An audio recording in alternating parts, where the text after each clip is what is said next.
The lands that now comprise the Silver Marches looked very different thousands of years ago. In those days, there was no Anorok desert yet. All lands, but the coldest mountains and rocky moors were covered in deep forest, split by rivers running very much where they do today. Deep in the mists of dawn, elves raised their first and mightiest realms in this area, Aravanda, in the depths of the high forest, Ilafan, along the northern Sword Coast, and Maeritar, which is now the blasted High Moor.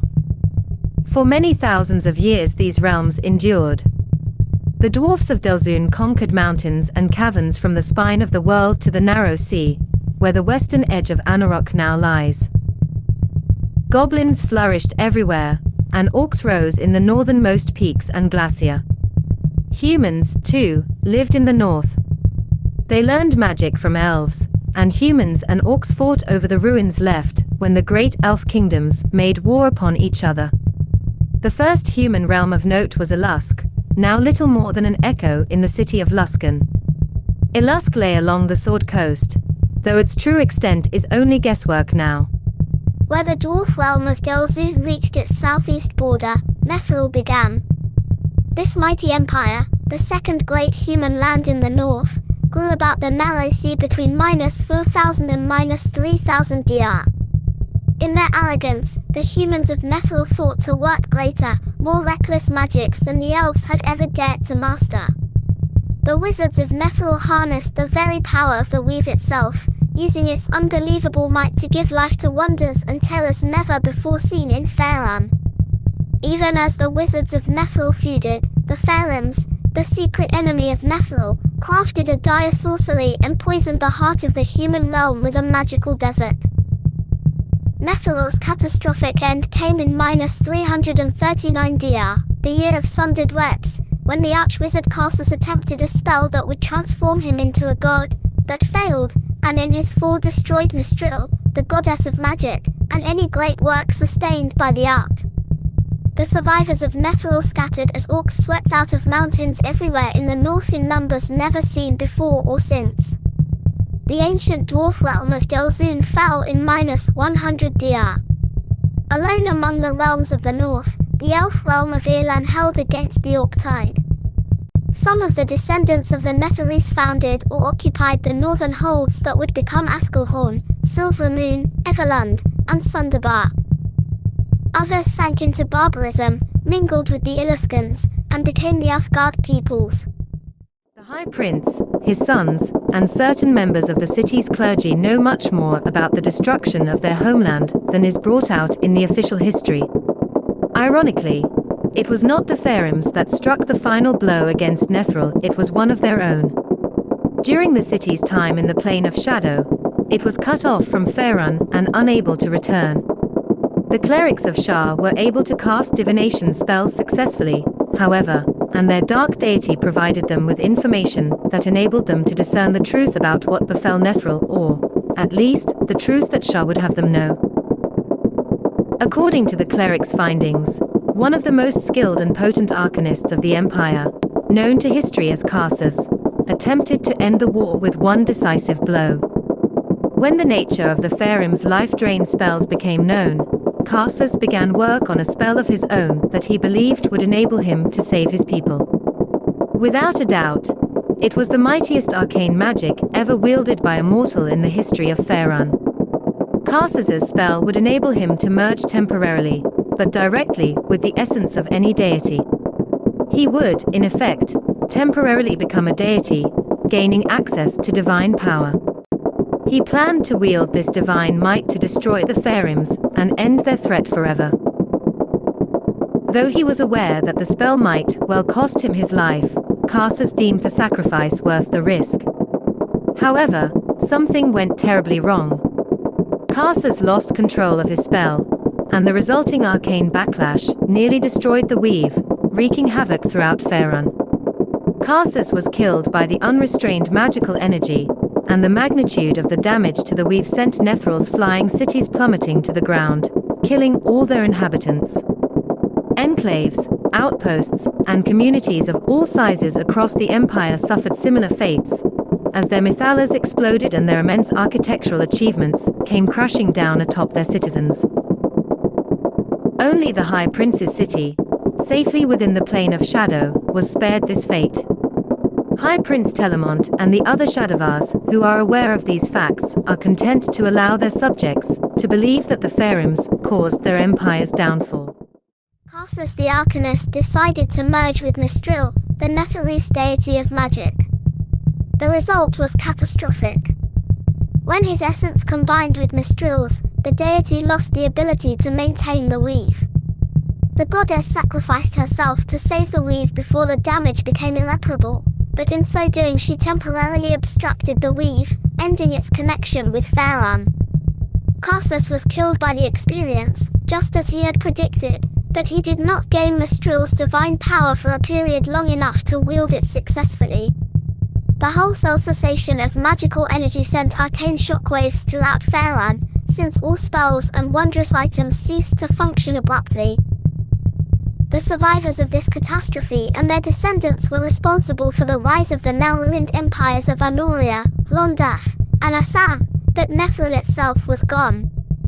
Eventually, Mistral was able to reincarnate herself and restore the weave to its proper state, but it was too late for the people of Neferil.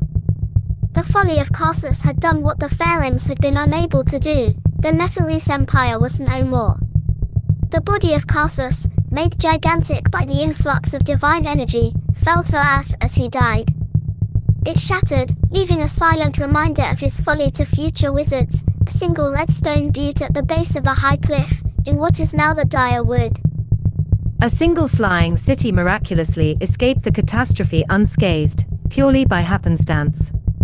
The city's ruling noble, a powerful arcanist, had for some time been experimenting with movement between Faerun and the Plane of Shadow.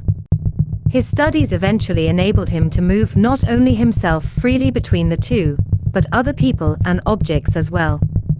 In the weeks preceding the cataclysm, the arcanist known to the City of Shade only by his chosen sobriquet of Lord Shadow had already contemplated the feasibility of moving an entire flying city into the plane to which he had been traveling for some time.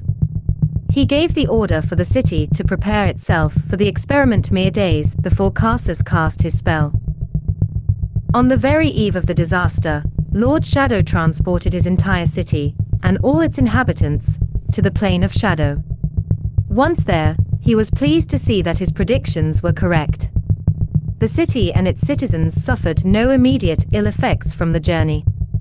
However, he was concerned and dismayed by the discovery that, for reasons he did not yet understand, he was unable to move the city back to Faerun.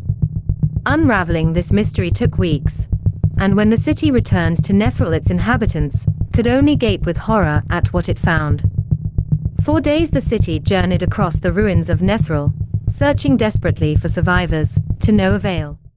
Unsheathing his longsword with a flourish, the human grins in anticipation of a fight, winking at his foe to egg him on. One of his eyes is blue, the other is brown. A shock of white runs through his long, dark hair. Karsites are a subrace of humans born at random among the human population. When the vestige called Karsus yet lived as a powerful wizard, he fathered many children among his slaves and supplicants. Then his failed attempt to steal power from the deity of magic shattered his people's empire and spread them across the world. Thus, over more than 1,000 years, his bloodline has tainted nearly every human population, and at times it grows strong enough for a human to give birth to a Karsite. When two Karsites mate, they breed true. Karsites appear human overall, but they have two distinguishing traits. First, each has one pale blue eye and one eye of another color common to humans.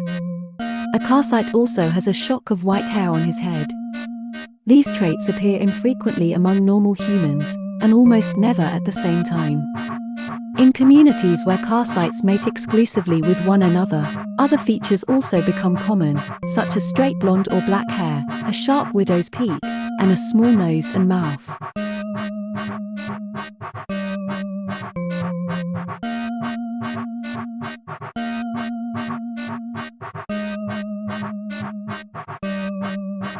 Karsite infants appear as normal humans, but as they mature, their strange appearances and powers appear. Most Carsites gain their birthright by the time they reach puberty, but for some it comes sooner or later. Superstitious humans often view the change in an emerging Carsite's appearance as a sign of a blessing or curse, but few suspect that it is both. Carsis' bloodline allows a matured Carsite to resist non-magical blows and to turn spells cast against him into healing magic, but it also prevents him from ever casting any spell. Carsites born among humans might live and die without ever knowing that their unusual appearance comes with wondrous abilities, but others discover their birthright when they attempt to take up the path of a spellcaster, or when violence leaves them less harm than it should. Communities of Carsites often seek out such foundlings to indoctrinate into their philosophy, hoping to swell their numbers and advance their evil agenda. Carsite speak common and advances into melee as quickly as possible. He prefers to engage foes that lack magic weapons, but if attacked with such an item, he focuses his attacks on that individual. A Carsite generally saves enemy spellcasters for last in a fight, relying on his spell resistance to fend off their spells and his spell healing ability to keep him on his feet. He might try to capture enemy spellcasters for later torture, but if a particular spellcaster regularly penetrates his spell resistance, he changes tactics and attempts to defeat that enemy as quickly as possible. A Carsite's melee attacks can weaken a foe's magic armor, weapon, or shield. If a Carsite knows a particular weapon, armor, or shield in his foe's possession is magical, he can choose to drain that item, provided that he can see it. Otherwise, the item is chosen randomly. Drained items still detect as magical, but the magic appears suppressed. Whenever a Carsite's spell resistance prevents a spell from affecting him, he heals from the damage. Thus, if a spell failed to penetrate a Carsite's spell resistance, he would heal from the damage. A Carsite cannot cast arcane or divine spells, but he can use spell-like abilities, psionic powers, and magic items. Over the centuries, Carsites have discovered one another and founded communities of their own kind. Many of these communities exist within human society, and their members pass off their unusual Carsite appearance as a simple family trait. The Carsites of these regions hide their abilities, their philosophy, and their agenda while doing their best to seem like normal members of society. Long ago, the humans of a forgotten nation persecuted the Carsites out of fear of their abilities. Countless Carsites were hunted down and executed during this period. Brought together by this disaster, some Carsites joined forces and fled the area. They found safety in numbers, as well as a strong feeling of camaraderie based on their shared past. In the process of investigating their history as a group, these Carsites discovered the legend of Carsis and the process of binding vestiges. By summoning Carsis and consulting with him, they discovered their purpose, to rid humanity of arcane spellcasters and establish the worship of Carsis as the only god. Accomplishing this latter goal would make the Carsites the ruling caste of humanity because of the divine bloodline.